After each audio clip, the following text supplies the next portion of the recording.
found over the years, and after being a high performance coach for people all over the world, that different people need different levels of instruction, different level of coaches, different level of therapists. I really think about making impact, because we don't even want to really make money. We want to make impact through business, where money becomes the byproduct of the impact. And the more impact we offer as high performers, the more money that has to flow to us. We will do more for others than we will ourselves. And that's where we got to create a vision. That's where we got to create a mission. I'm going to let go and let God and step into the present to ask better questions and rebuild a new identity that gets me into that predictable future, but from a place of contribution and impact. You mentioned earlier on that when you lost everything, it caused a huge stir in your relationship and your marriage was on the rocks. Fast forward to today, you and your wife are now running couples retreats and living what you call an endless summer. Right now, you've just told me just prior to this that you've traveled to all these different countries in 14 days. It really does sound like an endless summer. But what have you learned about relationships and how to get to a place where they're not just, surviving, but they're actually thriving? Well, it's such a great question. And we all know that, people have different beliefs, different values, and different rules, right? And whether times are good, and things are rosy, or times get tough and things aren't rosy, you got to remember that we all have something called our MOW, and that's our model of the world. It's the lens we see through. It's the headphones we listen with. And in good times, when people are getting along, it seems that, the headphones and the, vision that you have is pretty consistent, but throw in a couple of speed bumps or a couple of dust ups, and that's when it gets really, really interesting. And it's no different for couples, right? Whether you're married or perhaps you have a business partnership that feels like a marriage, it's really, all about really understanding that the reason why these fail is a lack of communication. It's a lack of communication where you're really listening, but, with what we call a really, really, really sensory acute listening style versus already trying to figure out how to make your argument on the next point. And that's really how my wife and I have really, been able to create multiple seven-figure businesses, raise 3 amazing kids, travel this world, do our impact work as coaches, speakers, authors, right? Mastermind leaders, is by really listening to each other and affirming people instead of making them wrong, but really seeking to listen, to learn, and to say, you know what, from what I hear you saying, this is the point you're making. And at that minute, they say yes. And you say, great, now I've got that. And then maybe they do it again. And then maybe you do it. But it's all about, coming to a common ground. And that's when relationships not only survive, but they start to thrive in every area. I'm curious because I'll be vulnerable since this isn't going to be in the podcast, but me and my wife had a tough conversation last night. So it's funny that this is our opening question, but I'm wondering if someone reveals, like your partner reveals something that feels very personable, or like how would you say, like not an attack on you, but just a revealing like something, a behavior they didn't like, or revealing revealing their feelings, and it's like, whoa, I didn't know you felt this way. How do you first off, I feel like it is a step forward to even be able to have a truthful conversation like that. But I'm wondering how you would kind of get things back on track. And I know it's a very vague question, but I'm wondering, someone who listening to this might have an honest conversation, and maybe it hurt to hear. But how do you kind of bounce back from that? Well, it's such a great question. And we really got to start by defining what a relationship even is. And the way that I describe it, it's like 2 people on a boat sailing in a mutually beneficial direction, right? So for you and your spouse, or me and my spouse, or for the listener and their significant other or spouse, most times when we get together, it's the honeymoon phase, and we're, cruising out on the water, and the sky is blue and the sun is shining and the music's playing until we hit some waves, or until some dark clouds roll in.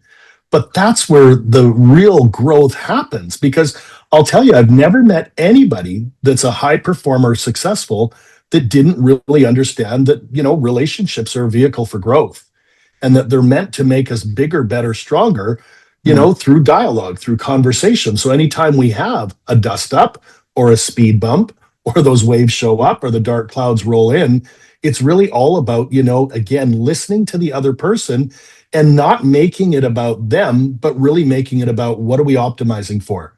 Is the discussion around money? Is the discussion around parenting? Is the discussion around health? Is the discussion around raising children? Right? Or, dealing with aging parents, I was going to say, because at the end of the day, we most of the time want the same thing, but how we get to it is Mm, different. And that's when the fingers start pointing. That's when people say, you don't understand, or you never listen, or you always cut me off. And that's how most people show up in a relationship where you want to do something a little bit different, where you say the words, I feel that. I feel that you don't listen all the time, or I feel that there's a communication gap, or I feel that you are trying to cut me off. And it's really from taking ownership of, instead of saying you start to say I, right? And take ownership of it. And that's when it kind of lowers the chaotic vibration. And ultimately, two people can get back to have a dialogue to figure out not just where do we go from here, but what I like to call as a high performance coach, what are the options that we have can discover and go from here? What's mm, option A? What's option B? What's option C? Right? Maybe even we come up with option D and then we reverse engineer it. Together, we decide to take one or two of those off the table. That might leave, B and C. And from there, we make what we call an intelligent and inspired decision. Right? So relationships are hard. Relationships can be tough, but you don't have to camp out in the misery of it. You need a few tools and a few frameworks to really navigate them when times get tough. yeah. So it sounds like to me that basically, from what you're saying, it's like you both are on a boat. You both have the same goal. You just have arguments about which way you should go and getting about Sure. actually getting there. And so basically from what I'm hearing is that suffering happens in the tension between those two things. That's And correct. you're saying that to basically make inarguable statements, because I noticed from what you were saying, it's like I feel, and no one can argue with what you feel, right? That's right. So Your yeah. feelings are your feelings. And I think that that's where, again, couples are going to fight, or business partners are going to have dust ups, or business partners aren't always going to disagree or agree or disagree. But that's where we seek to be curious, right? Instead of, thinking that you're always right and they're always wrong, get curious, ask better questions, ask Mhm. more intelligent questions. How long have you felt this way? Why do you feel this way? I seek to understand your vantage point. Because again, there's that old adage that we've never, walked in a person's shoes until we have. So ultimately, when you communicate at a higher level, but you set your ego aside, that's when we can make some headway. Understood. So when you're working with a successful couple, both high performers, what's the pattern that you see that's keeping them from the next level together? Well, it's such a fabulous question because we coach a lot of people individually, right? And that's where we'll see that the man is really doing the personal growth work, right? Or we coach the women and the women are doing the personal growth work, but ultimately they're not doing it together.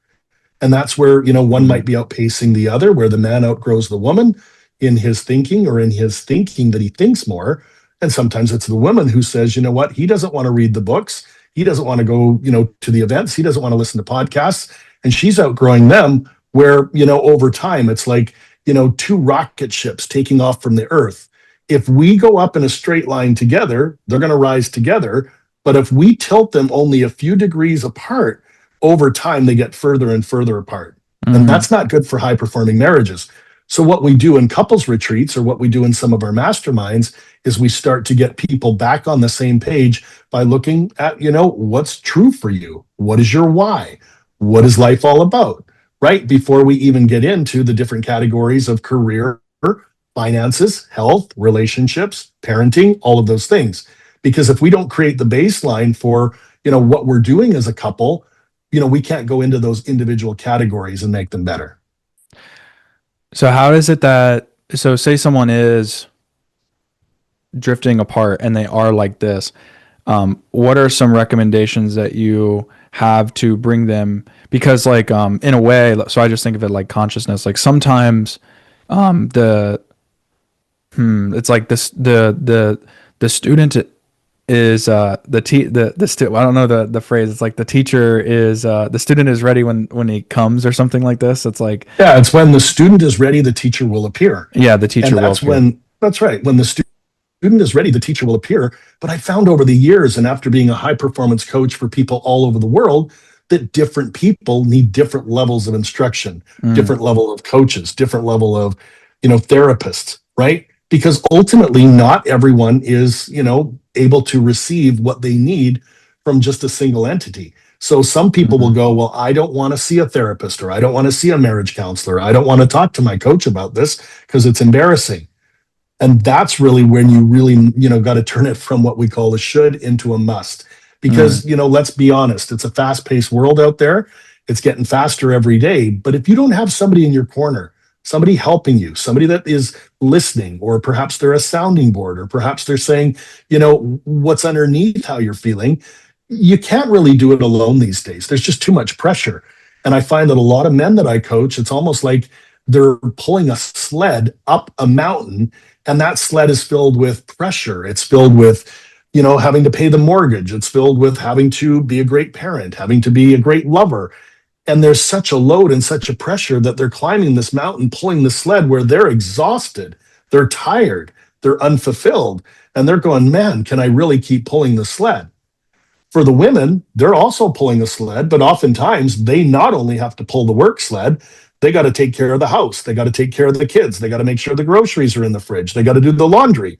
And they're the unseen ones where they're down and out, or they're tired, or they're depressed, or they're unfulfilled. Well, that's not what life is about. Life is about really, getting crystal clear on who you are, what you want, why you want it. And for high performing couples, asking for help. That could be from a coach, that could be from a therapist, it could be from a mentor, it could be from bringing somebody in to do the laundry or do some cooking, right? Where there's not so much pressure. But at the end of the day, for the committed, there's always a way.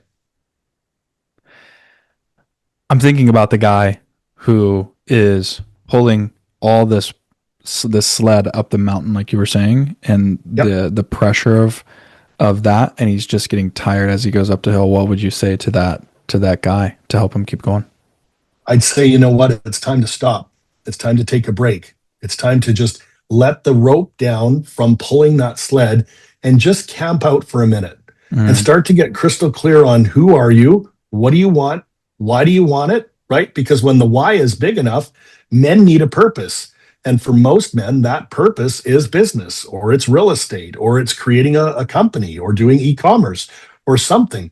But when sales are low, or a client quits on them, or they have a bad real estate deal, that pressure goes into the sled that becomes even heavier. mm, And I find that some men just are trying to pull that sled, trying to pull the sled, trying to pull the sled without taking a break, or without speaking to a coach or a mentor or having an accountability partner, because you can't pull it alone.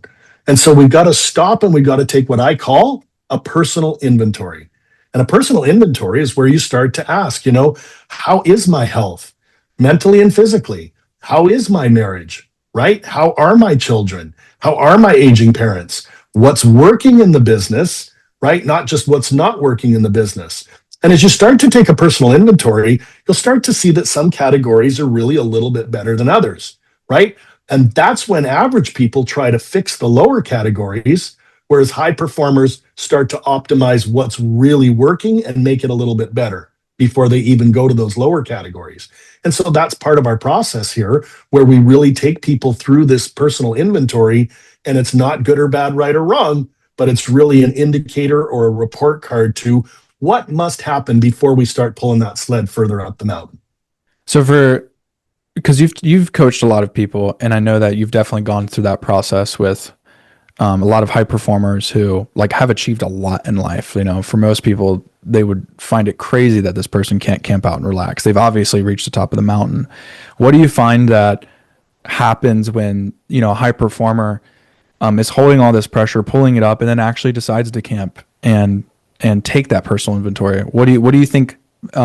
What do you find comes out on the other side of doing that? It's such a great question. And for some people, it really is about taking some things off the sled, right? It's about removing some things, or even really believing that all of the things in the sled are created equal, right? Hmm. That's where we do what we call a values hierarchy. And a values hierarchy is going back and getting crystal clear on what is the number one thing that's most important to you. What's second? What's third? What's fourth?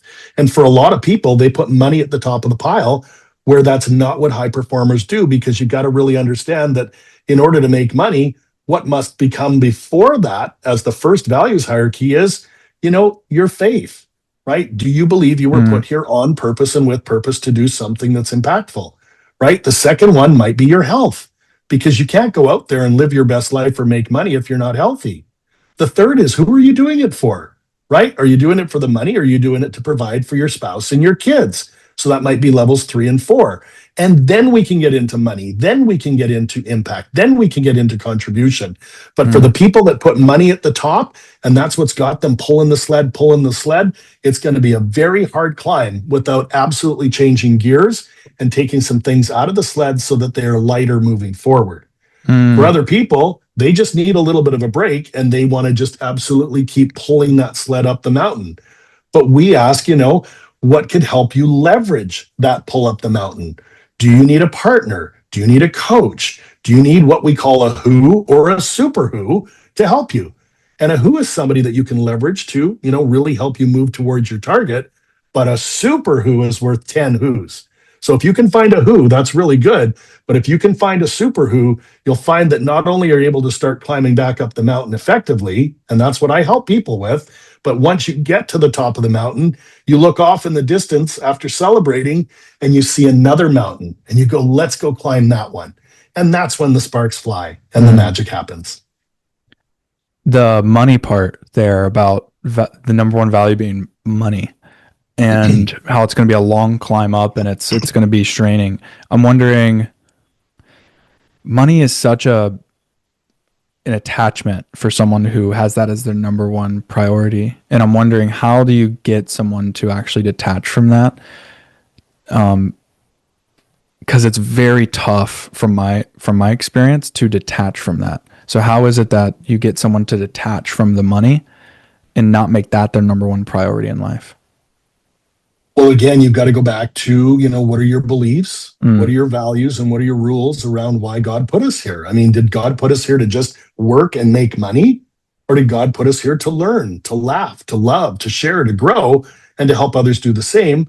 Because yes, we have to sustain ourselves. We've got to pay the rent or pay the mortgage or pay for the car or pay for the children's school.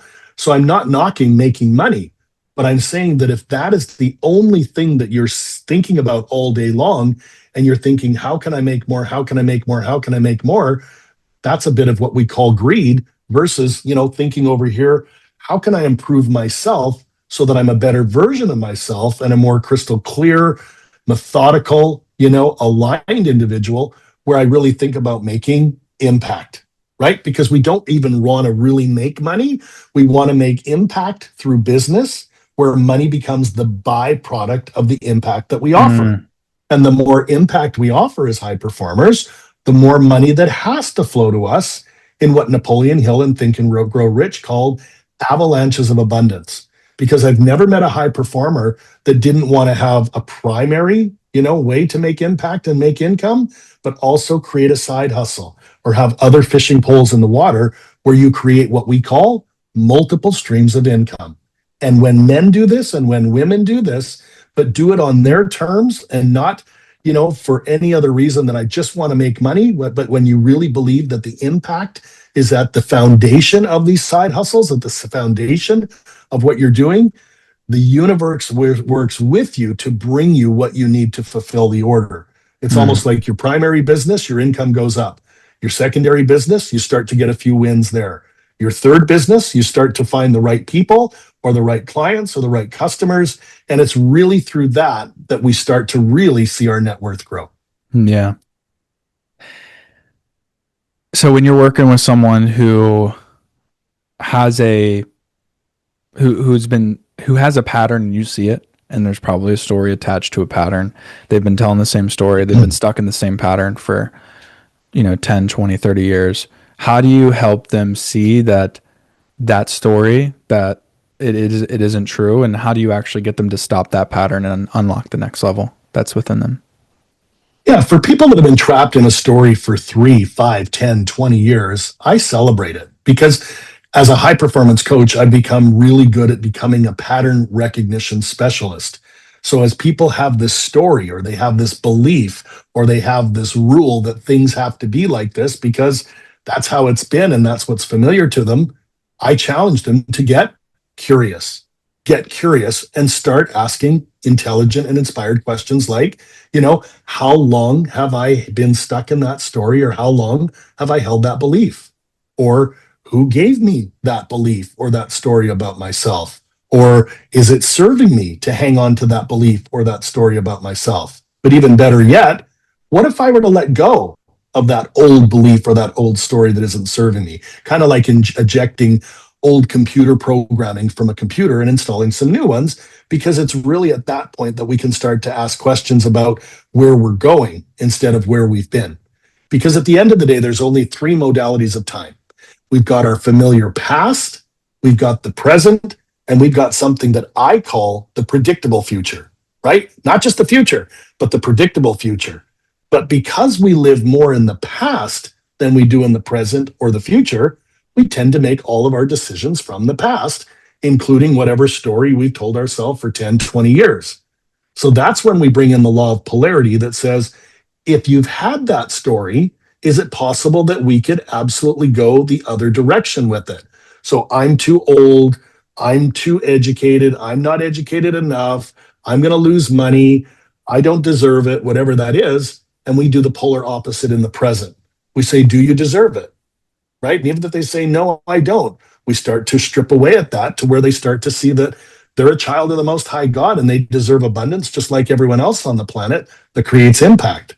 Or we start to really work on, letting go of an old paradigm to install a new paradigm.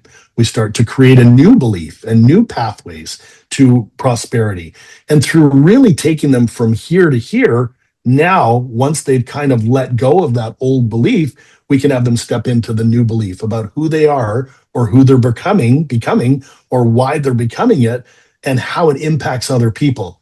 Because the secret is to really understand that the secret to living is giving and that we can't really go out there and make it about us. We will do more for others than we will ourselves. And that's where we got to create a vision. That's where we got to create a mission. That's where we got to say, all right, even though I've had this story for 10, 20 years, I'm going to let go and let God and step into the present to ask better questions and rebuild a new identity that gets me into that predictable future, but from a place of contribution and impact. How does that sound? Sounds great.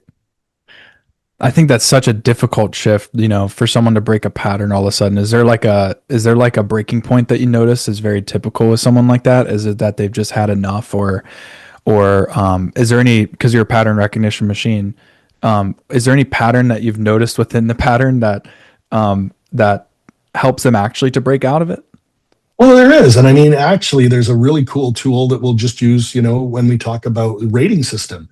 If I said, you've held on to this story for 10, 15 years, but on a scale of 1 to 10, where are you in wanting to change that? Where are you in wanting to get rid of that? If they say a 5 or a 6, that's dangerous because that's what I call no man's land. It doesn't mean it's so harsh like a 1 or a 2 that it's a must to change it. And it's not a 7 or an 8 where, man, if we could get to a 9, that would be amazing. So a 4, 5, or 6 is what I call no man's land. It's actually easier to make somebody to make it a must instead of a should if they rate it a 1 or a 2 or a 3. If they're sick and tired of being sick and tired, if they will no longer settle for this, if they identify what they've been tolerating all this time, if they realize that what's got them here won't get them there, right? And by using numbers, we can start to say, all right, do you want to camp out at a 2 or a 3 or a 4? Or are you ready to get to a 7, 8, or tickle a 9? But they've got to want it, right? And some people come to the call, some people come to the retreat, some people come to the meetup wanting it, but wanting it isn't enough. You have to do something we call resolve. And resolve is where you get to that point that you talked about, where it's as good as done. It's already achieved. You just haven't done it yet, but you've planted a flag on the ground saying, that's where I'm going to be. And for some people, they can get there fairly quickly. Some people, it takes a little bit longer, But that's ultimately why a coach, a teacher, a mentor, a trainer, a facilitator, an accountability partner can absolutely hold their feet to the fire. Yeah. So you mentioned you have multiple coaches yourself, coaches who hold your feet to the fire. I'm curious, who are they, and what do you go to each of them for? Just out of curiosity. Well, again, I don't just talk the talk, I walk the walk. And I've had dozens upon dozens of coaches and mentors over, my 50 years on this beautiful blue planet, right?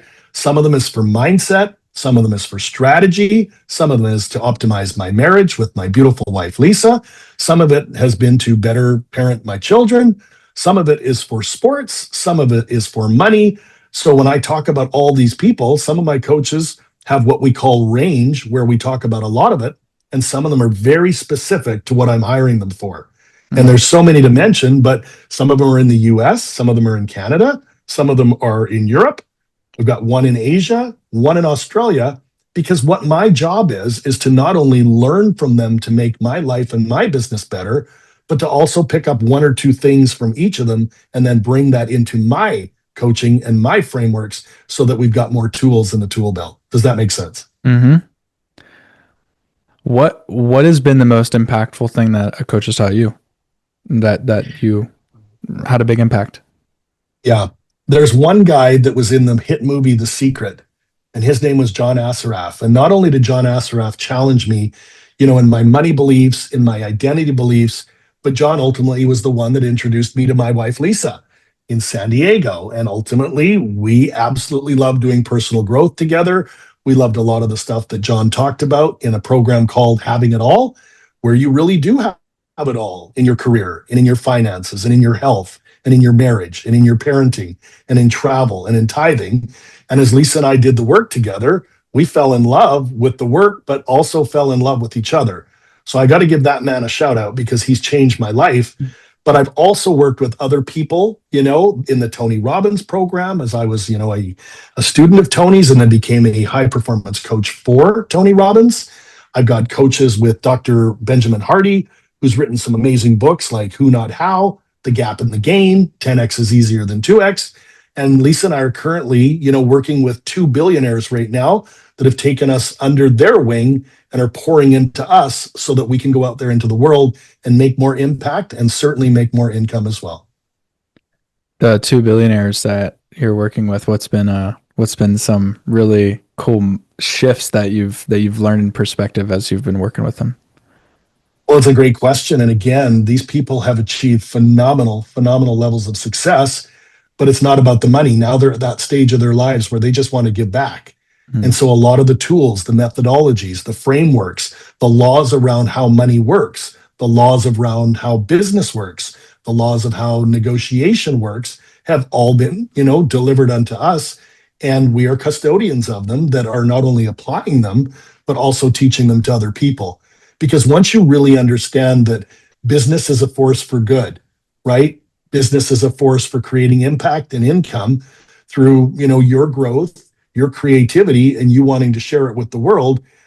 For people that are stuck, they just got to get out of their head and into their heart and their gut to realize that the universe wants you to be successful.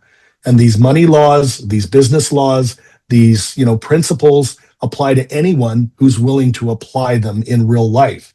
And so we are blessed and grateful to work with these people and continue to share not only, what they're teaching us with Lisa and I and each other and our family, but taking it to clients and watching them use these frameworks, these tools, these methodologies, and watching them like a rocket ship is really, really rewarding.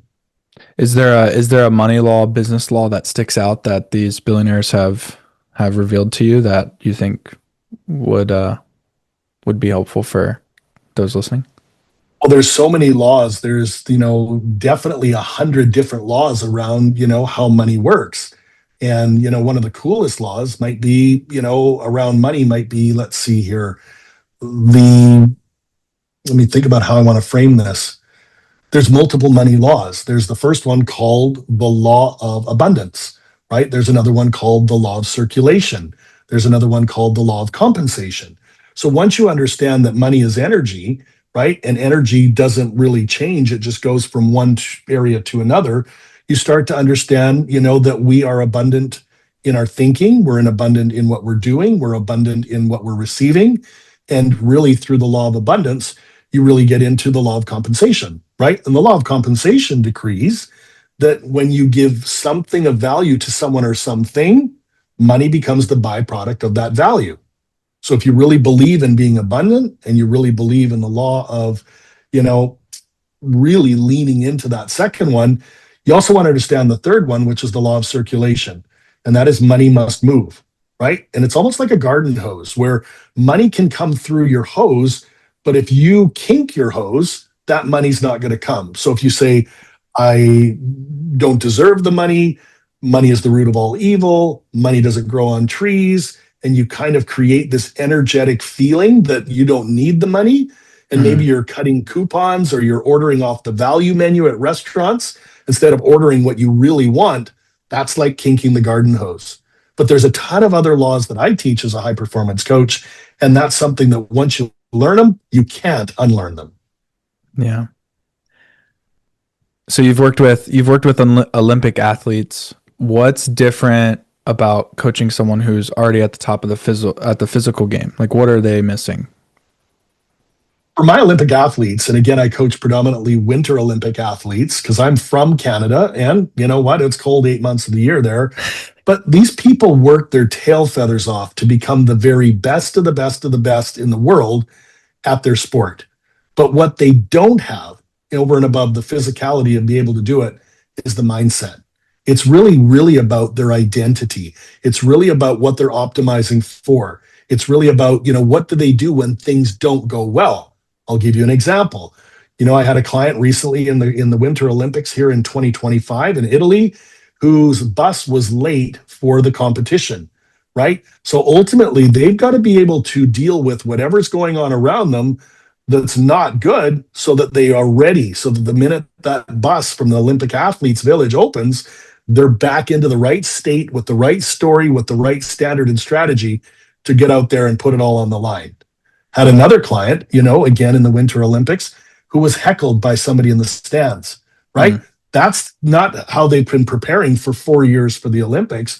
That's being able to see it and to really do something again called speed of recovery, where no matter what the pattern interrupt is to them, they're back, they're centered, and they go when it's time to go. Does that resonate with you? Yeah, I'm curious let's say they do get off track. How do you get someone to like from a heckler or just anybody who tries to, get someone out of the state that they were just previously in?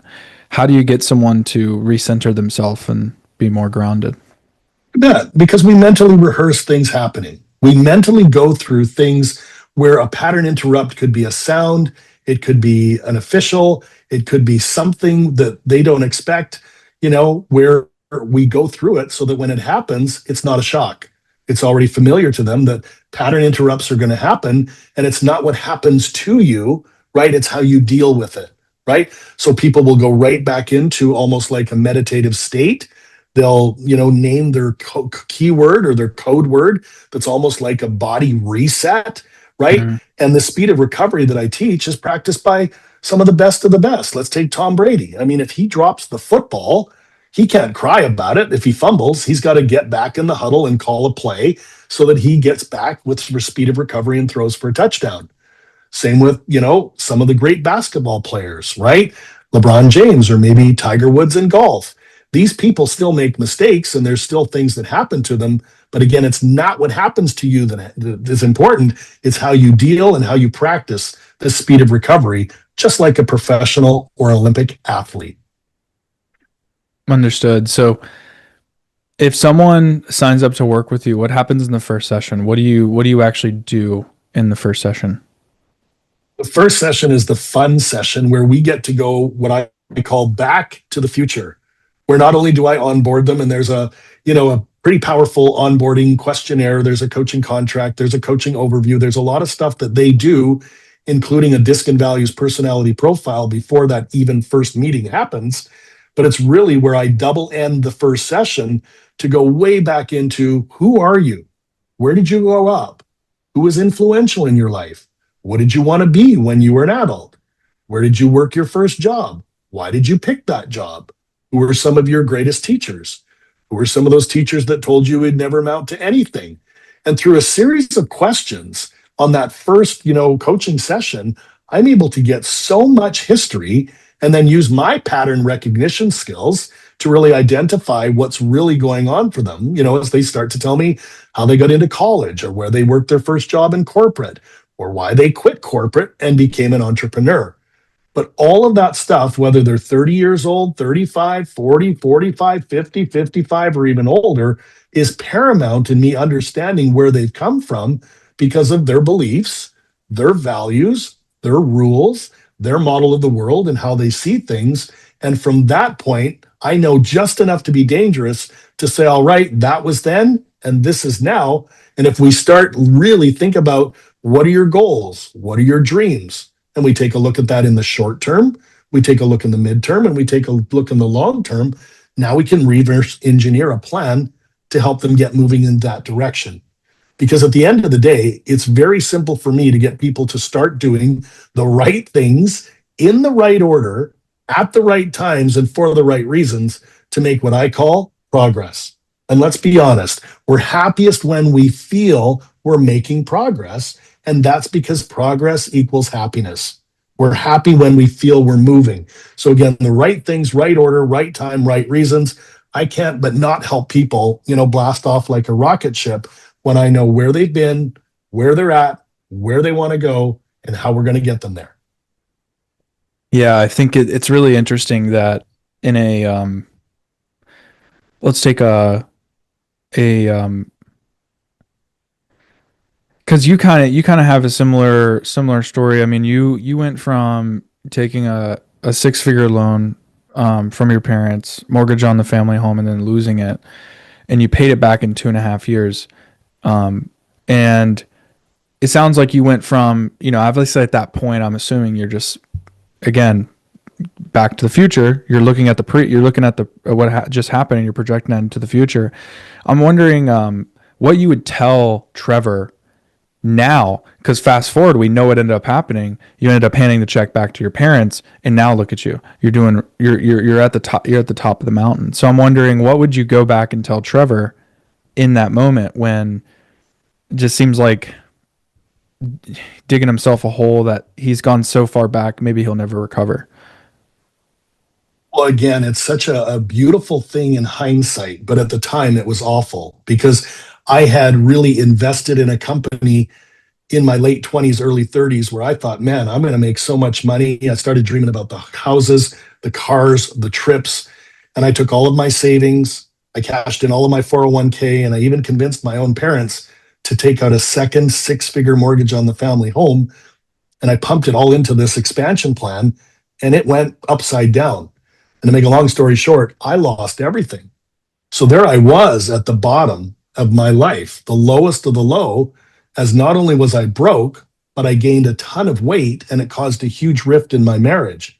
So when I think about where I was in dreaming that I'm going to be, rich at a young age, and it absolutely implodes and I'm at the lowest of the low of the low, that's where I started to think about, a lot of thoughts that I don't want to, share on this podcast.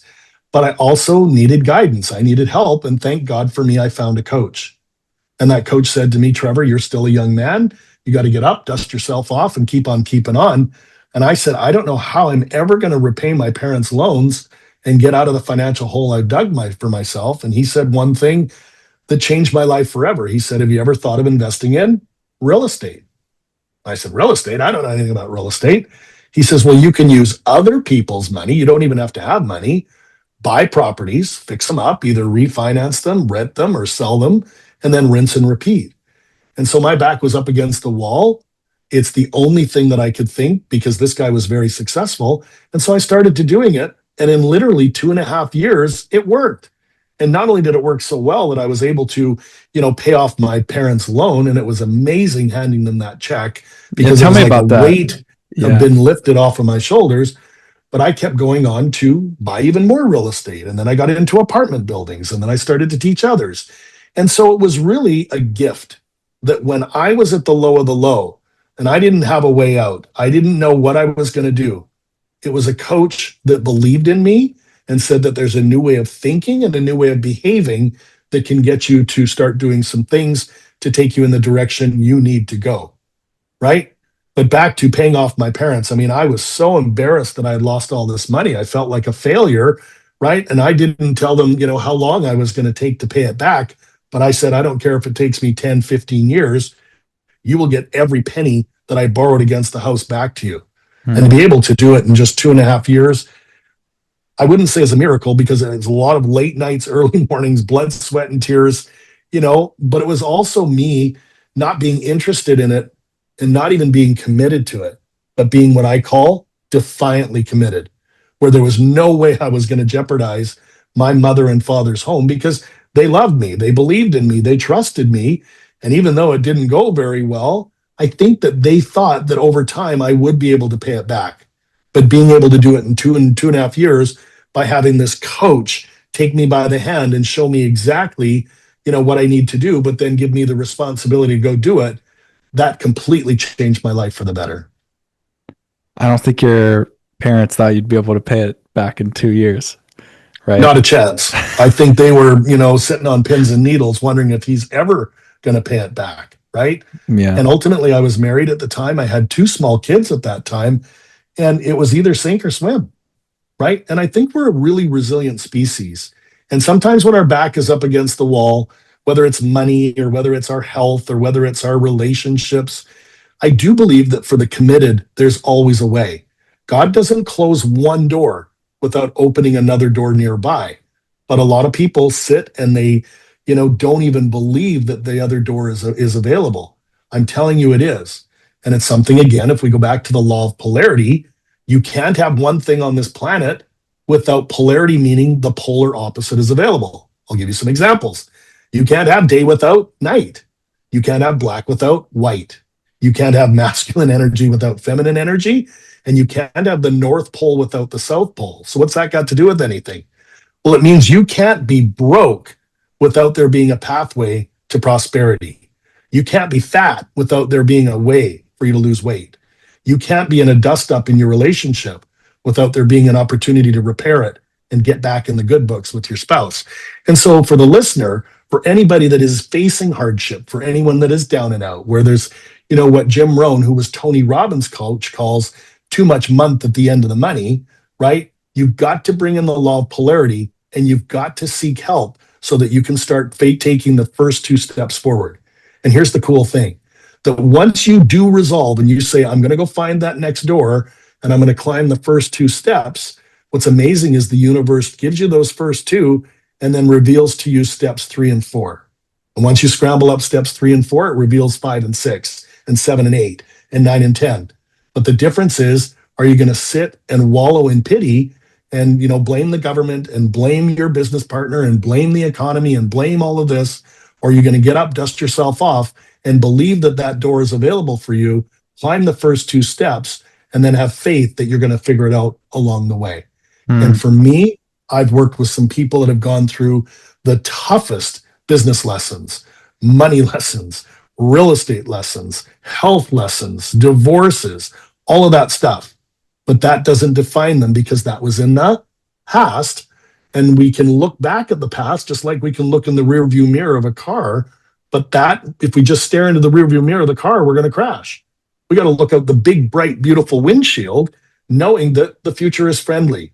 And that's where we're in the present. And again, I go back to helping them start to see that the future is closer than you think by really getting into the right state, the right story, having the right standards, and executing on the right strategy. What do you think?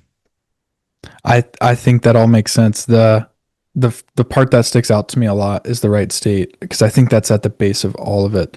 You could be, if you're an Olympic athlete, obviously you have amazing capability, but if you're in the wrong state, maybe a heckler gets in your head and they threw you off internally, it can have a big impact on your performance no matter how many times you practiced it and aced it prior. I'm curious what you do or what you recommend for someone to get into the right state.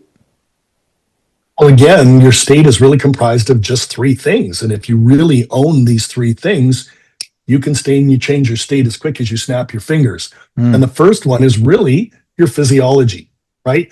And your physiology is basically how you're showing up in your mind and your body right now. If you're slumped over, sit up. If you're tired, breathe, take in some deep breaths, fill up those lungs with oxygen. If you need to get up, move. If you put on some music, put on some Beatles or some Rolling Stones or your favorite musical group, you can't not but change your physiology when you do those things. So, number one, change your physiology, change your state. Number two is your focus. And your focus is really, are you focusing on the problem or are you ready to focus on the solution? Right? Because there's this old saying that where focus goes, energy flows. And I find a lot of average people are still blaming and shaming and justifying and focusing on why it's not working or how bad it is. Whereas high performers acknowledge it, but they don't live there. They move over here to start taking intelligent and inspired action by focusing on where they want to go. So if we change our physiology, we change our focus, there's only one thing left, and that is your language, right? It's that little voice inside you or that little one that sits on your shoulder or even what you say out loud that is going to determine how you feel, because your word is your wand. And your words create meanings, and your meanings create emotions, and your emotions create what we call emotional homes. I mean, you've probably met somebody that when they're in a bad state, they're always angry or they're always pissed off or they're always blaming and shaming somebody, right? That's their emotional home: anger, pissed off, frustration, and blame. But there's also people who get sad. There's people that say, you know what, I'm not happy with what's gone on, but I'm going to live in some sort of, God doesn't make mistakes identity, or, this too shall pass thought, or whatever. And when you start to look at it from that there is no failure, there's only feedback, you're able to change your state by getting into different emotions like courage, like optimism, like gamification, anything that's a pull forward versus the negative emotions, combined with changing your physiology, your focus, and your language is really what we get people to do when they're ready to start climbing up the mountain. Is there anything you do to put yourself in the right physiology specifically? Absolutely. I hydrate. I mean, as a high performance coach, I'm on Zoom, I'm on stage. I mean, I've just been in 4 countries in the last 12 days, as we were talking about before we recorded. I was in Australia, flew to Canada, then I flew to the US, did a big keynote. Then I did a men's retreat in Cancun, Mexico. I flew back to Canada, and tonight I fly to Australia. So ultimately, I have to hydrate, right? And I've got to listen to things that inspire me. I've got to listen to, good music. I've got to listen to good podcasts. I've got to listen to some meditation, because ultimately it's an inside job. And if I'm going to be a high performance coach and go out there and deliver to my clients and my groups, right, I've got to be able to make sure that I'm rested, I'm ready, no matter what continent I'm on, no matter what group I'm speaking to. And so music, hydration, sleep, meditation, all of those things, alkalinity, are all things that I do in order to be that high performer that's ready to serve humanity. Who's the best artist to listen to or music to listen to? I know you're probably biased, obviously, towards your own likings, but is there any specific like universally loved song that can get your physiology in the right state? Yeah, there's nothing better than listening to either Rolling Stones and having Mick Jagger in your ear, or the Beatles. And again, I'm kind of dating myself and my age, but when you go back to some of those classics, your foot starts tapping, your fingers start drumming, and you cannot be in a bad state. It's a complete game changer, if you ask me. Sweet, man. I have one last question for you. And so after 45,000 coaching sessions, that's a crap ton. I don't know anyone who's done that amount. Is there a client that stands out that is hardest to crack? Like someone where you almost didn't get through to them? Well, it's such a funny question, but yeah, I've had some really tough nuts to crack over the years. And many of them, have been in America, some in Canada, some in the US, I'm sorry, the UK, some of them in Asia, some of them in New Zealand, even in Australia. But again, as a pattern recognition specialist, I can honestly say that after doing that many calls, and you hear my voice is raspy, that I don't give up, that I know for the committed, there's always a way. And again, after working with and for Tony Robbins, for over half a decade as one of his top business coaches, I've seen him go to the ends of the earth until he has a breakthrough with a client. and creates what we call transformation. And therefore, I've got a very similar toolkit and toolbox to be able to take some of those tough nuts. And by the time I'm done with them, they're cracked wide open. Very beautiful. Well, thank you for your time, Trevor, and you're always welcome on. Well, thank you for having me and keep up the great work. Thank you.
I found over the years, and after being a high performance coach for people all over the world, that different people need different levels of instruction, Mm. different level of coaches, different level of, therapists. I really think about making impact, right? Because we don't even want to really make money. We want to make impact through business, where money becomes the byproduct of the impact. And the more impact we offer as high performers, the more money that has to flow to us. We will do more for others than we will ourselves. And that's where we got to create a vision. That's where we got to create a mission. I'm going to let go and let God and step into the present to ask better questions and rebuild a new identity that gets me into that predictable future, but from a place of contribution and impact.